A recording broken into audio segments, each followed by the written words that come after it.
Mabuhay ug madayaw! Ako si Jaya Carlin de Guzman nang galing sa BSED Filipino Tree. Ngayon, samahan niyo akong pag-aralan natin ang tribong Kagan.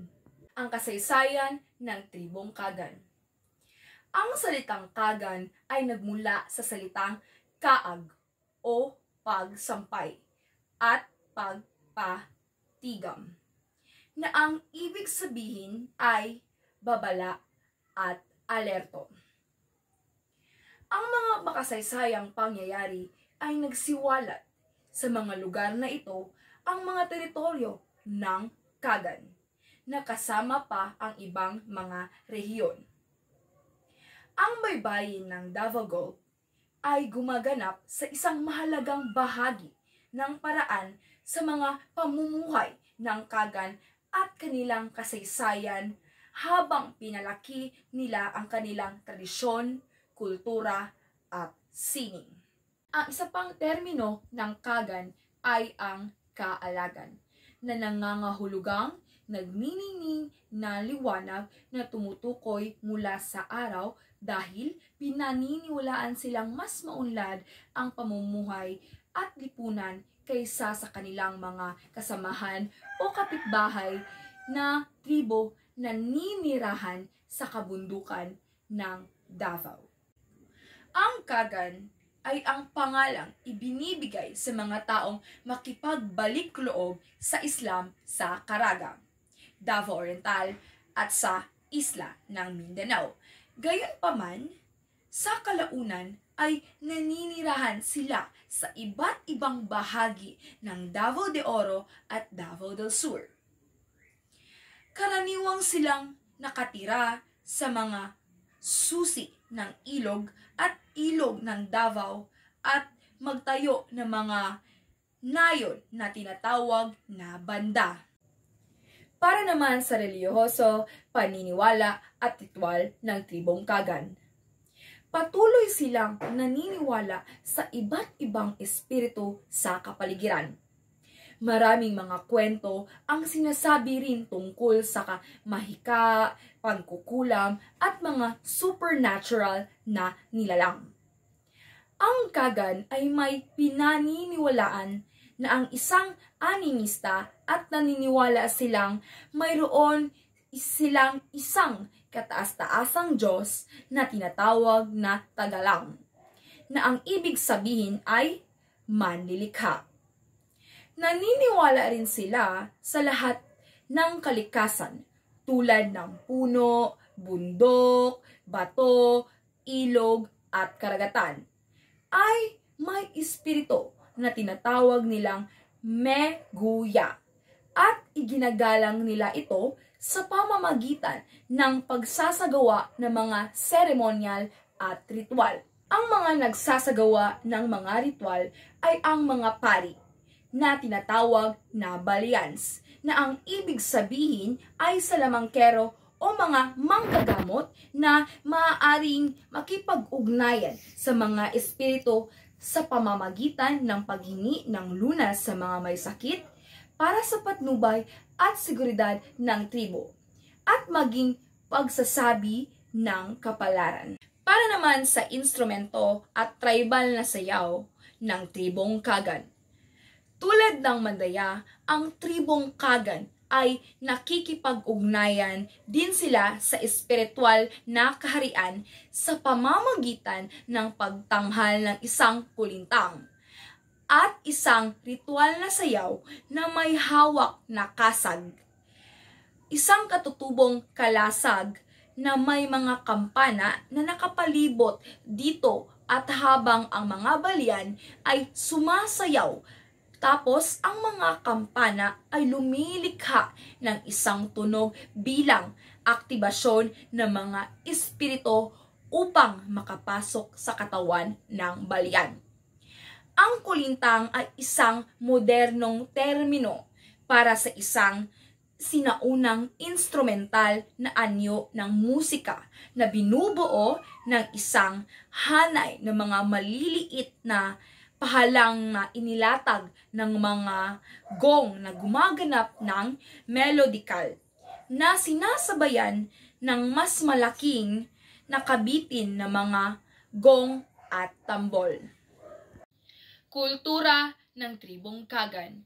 Ang instruktura ng panlipunan ng Kagan ay hindi pangkaraniwang dahil ito ay binago ng isang sistema ng panlipunang ranggo. Ilang mga tuntunin ang paglapag at mga natatanging pattern ng pag-aasawa. Maraming kultura ang tribong Kagan. Ang kultura at tradisyon ng Kagan ay nag-iisang Islamized indigenous tribe sa Davao City ay nanatiling hindi nahahati sa kabila na umuusbong ng modernisasyon ng lungsod ngayon. Bagamat ang mga Kagan na tinatawag ng ilan ay mga Kalagan ay naninirahan sa iba't ibang lugar sa lungsod. Karamihan sa kanila ay matatagpuan sa Sirawan, Toril, ang unang barangay ng kanilang tinitirhan sa lungsod.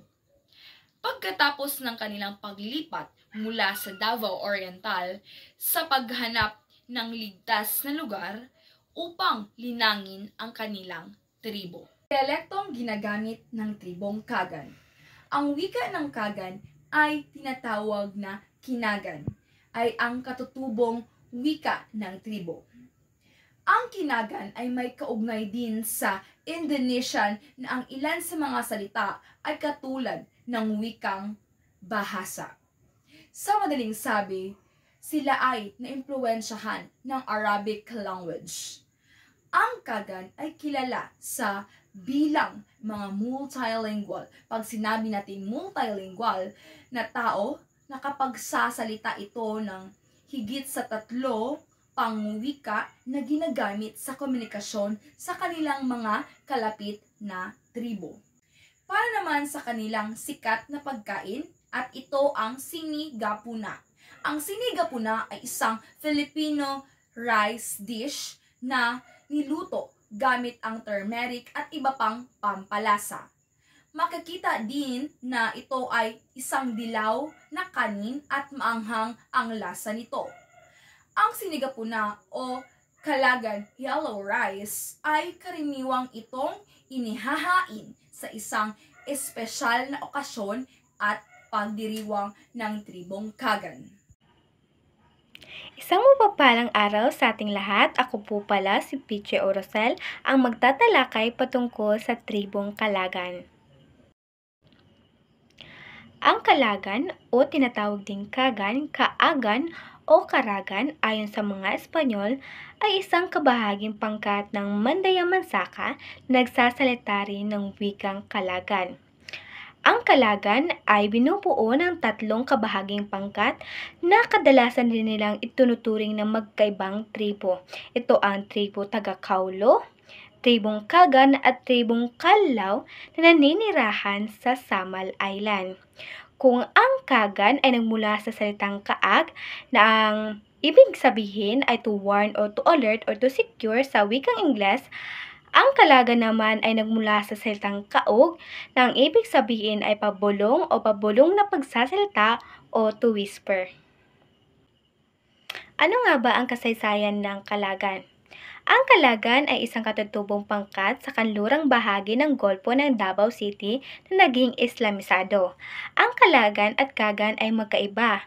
Ang ibang Kalagan na naging Islamisado ay tinatawag na natin ngayong Kagan, habang ang mga natitira naman ay naging Kristiyano o nanatiling Kristiyanos, kaya magkaiba ang Kagan sa Kalagan. Naging Islamisado ito noong ika-19 na siglo dahil sa mga salik na ito. Una, pansamantalang presyon o impluwensya ng pampolitika mula sa Mandarayuang Tausog sa Davao City. Pangalawa, malawak ang pakikisalamuha at pakikipag-ugnayan sa mga pamayanan ng Maguindanao na malapit sa kanila. At pangatlo, mga kasal sa pagitan ng Kagan, Maguindanao at Tausog. Saan makikita o naninirahan ang mga Kalagan?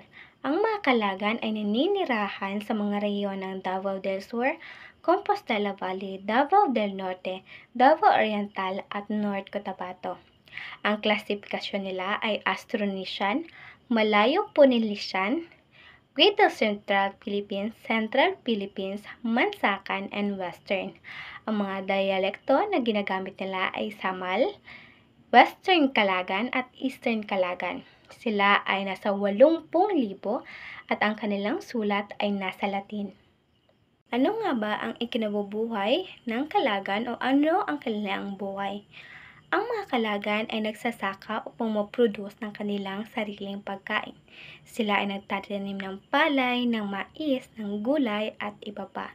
At nanguhuli rin sila ng isda. Ang may mga pinakamataas na ranggo sa kanilang lipunan ay hindi gumagawa ng mga manual na gawain.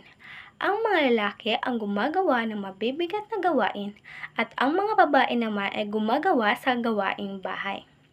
Ang mga gamit sa bahay ay ginagawang kamay mula sa kahoy, kawayan at ratan. Ang kanilang sining ay pangunahing nakatuon sa paghabi, paggagawa ng basket at paglikha ng palamuti. Ang kanilang estrukturang panlipunan ay hindi pangkaraniwan dahil ito ay binago ng isang sistema sa ranggong panlipunan. Kadalasang monogamya o isang asawa lamang ang kanilang kasal dahil naniniwala sila na kapag marami kang pera ay pwede kang maraming asawa. Ano naman ang paniniwala ng mga Kalagan? Ang mga Kalagan ay nanatiling animista o naniniwala sila na ang mga bagay na hindi tao ay may espiritu. Sa kasalukuyan, marami pa rin silang tagasunod sa etnikong relihiyon, naniniwala sila sa kanilang mga tradisyon at naniniwala sila sa kanilang mga ninuno. Patuloy silang naniniwala sa iba't ibang espiritu ng kalikasan. Marami ring mga kwento tungkol sa Maika, panggaway at mga nilalang na may kakayahang sobrenatural. Ano ang kasal ng Kalagan? Ang kasal sa Kalagan ay tinatawag na kawin at ang engagement naman ay kagun. May tatlong terminong ang Kalagan sa presyo ng nobya. Ito ang saod ng gatas, sawsang kawu, at sariling sangkuwangan na sumasalamin sa isang sinaunang tradisyon. Bagamat mahirap bigyang kahulugan ang mga terminong ito, patuloy pa rin itong ginagamit hanggang ngayon. Ito ang kanilang mga fashion and dress. Meron silang decorative comb, jewelries at Kalagan fiber jacket. Meron din silang mga pagkain na tinatawag na wakag or gabi at amig o fried noodles.